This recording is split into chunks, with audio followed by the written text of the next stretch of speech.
नमस्कार बंधुरा सोनालिज हैप्पी किचेने तुम्हादेर आरो एकबार सकलके स्वागत जानाच्छि। এই আমের মরশুমে আজকে একটা খুব সুন্দর আমের রেসিপি, আম দিয়ে বানানো একটি কেক, যেটাতে আমি ময়দা ব্যবহার করব না, ডিম ব্যবহার করব না, শুধু সুজি দিয়ে একটা খুব সুন্দর কেকের রেসিপি তোমাদের সাথে শেয়ার করব। রেসিপিটা করার জন্য একটা মিক্সিং বোলের মধ্যে 1.5 কাপ মতো সুজি নিয়ে আমি সেটাকে বেশ ভালো করে গুঁড়ো করে নেব এবং একটা বড় মিক্সিং বোলের মধ্যে সেই গুঁড়ো করা সুজিটা ঢেলে নেব। তারপর আবার আমি মিক্সার জারের মধ্যে একটা বেশ বড় সাইজের আম অথবা ছোট হলে দুটো আমের পাল্প, বেশ আমটা যদি পাকা হয় তাহলে আরও ভালো, খুব পাকা হলে সেই আমটা দেব এবং তার মধ্যে দিয়ে দেব 1/2 কাপ চিনি। দিয়ে এই 1/2 কাপ চিনি এবং আম এই মিশ্রণটাকে বেশ ভালো করে মিক্সিং জারে ঘুরিয়ে নেব। দেখো আম এবং চিনির মিশ্রণ রেডি হয়ে গেছে। এবার গুঁড়ো করা সুজির মধ্যে এই আম ও চিনির মিশ্রণটাকে আমি সম্পূর্ণটাই ঢেলে দেব এবং ধীরে ধীরে ফেটাতে শুরু করব। ভালো করে মিশ্রণটাকে মিশিয়ে নেব।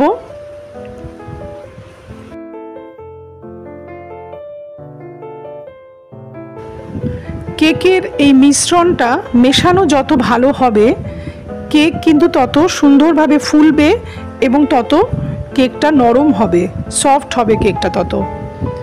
এবার আমি এর মিশ্রণের মধ্যে অ্যাড করছি 1/4 কাপ মতন সাদা তেল। তোমরা এখানে বাটারও ব্যবহার করতে পারো, আনসল্টেড বাটার, কিন্তু আমি এখানে সাদা তেল দিচ্ছি, এতে টেস্টের কোনো ফারাক হয় না।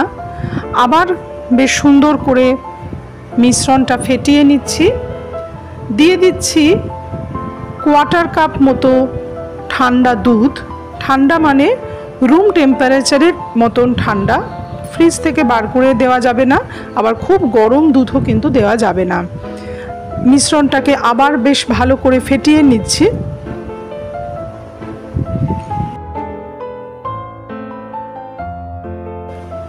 দেখো মিশ্রণ বেশ ভালোভাবে মেশানো হয়ে গেছে। এবার এই মিশ্রণটিকে 1/2 ঘন্টার জন্য ঢাকনা দিয়ে আমি রেখে দেব রেস্টিং টাইম দেবিয়ে। 1/2 ঘন্টা পর ফিরে এসেছি। দেখো ব্যাটারটা বেশ ঘন হয়ে এসেছে।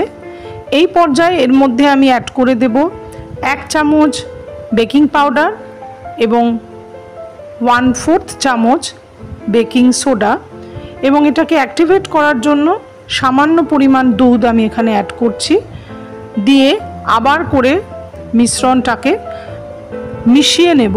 এবার কিন্তু আর জোরে জোরে ফেটাবো না, একটা স্প্যাটুলার সাহায্যে আমি কাট অ্যান্ড ফোল্ড প্রসেসে ধীরে ধীরে ধীরে ধীরে মিশ্রণটাকে খুব আলগা হাতে মেশাতে থাকবো। ধীরে ধীরে মেশাতে মেশাতে মিশ্রণটার মধ্যে একটা ফোলা ফোলা ভাব আসবে। দেখো এইভাবে হালকা হাতে মিশ্রণটাকে মেশাতে হবে। কেকের মিশ্রণ রেডি হয়ে গেছে। এবার আমরা কেক টিনটাকে তৈরি করে নেব। একটা ছোট কেক টিন নিয়ে সেটাকে আমরা ভালো করে অয়েল ব্রাশ করে নিয়ে একটা গোল সাদা কাগজ আমরা তলায় এইভাবে সেট করে দেব। তোমরা বাটার পেপার ব্যবহার করতে পারো, কিন্তু তার কোনো প্রয়োজন পড়ে না। ওপরে এবং নিচে পেপারের যদি এইভাবে সামান্য হোয়াইট অয়েল তোমরা ব্রাশ করে দাও, তাহলে কিন্তু কেকটাকে ডিমোল্ড করতে কোনো সমস্যাই হয় না। কেক টিন রেডি হয়ে গেছে। এবার কেকের মিশ্রণটাকে আমি ধীরে ধীরে কেক টিনের মধ্যে ট্রান্সফার করে দেব।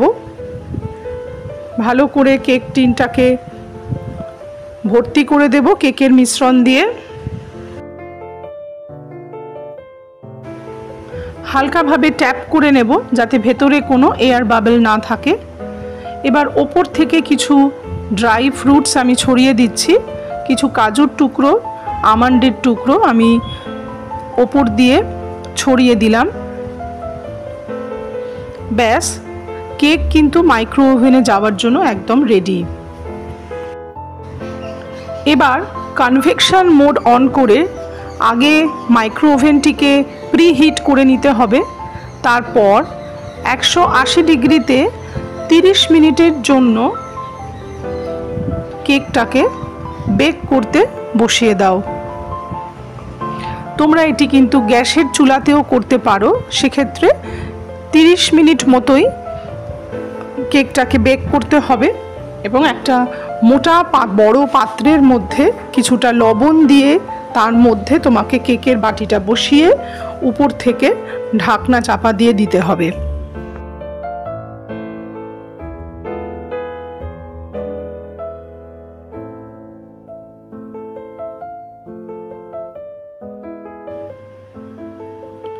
দেখো, কেক কিন্তু একদম রেডি হয়ে গেছে। এবার এটাকে আমরা কেক টিন থেকে বার করার জন্য উপর করে দিয়ে ওপরে অল্প ট্যাপ করলেই খুব সহজেই দেখো কেকটা কিন্তু ডিমোল্ড হয়ে গেছে। এবং কাগজটাকে আমি খুব হালকা হাতে ধীরে ধীরে ছাড়িয়ে নিচ্ছি। এবং ম্যাঙ্গো কেক কিন্তু পরিবেশনের জন্য একদম রেডি হয়ে গেছে। দেখো কি সুন্দর ফুলেছে। আমি একটা টুকরো কেটেও তোমাদেরকে দেখাচ্ছি যে এর ভেতরটা কত সুন্দর ফুলেছে এবং কেকটা কতটা সফট হয়েছে।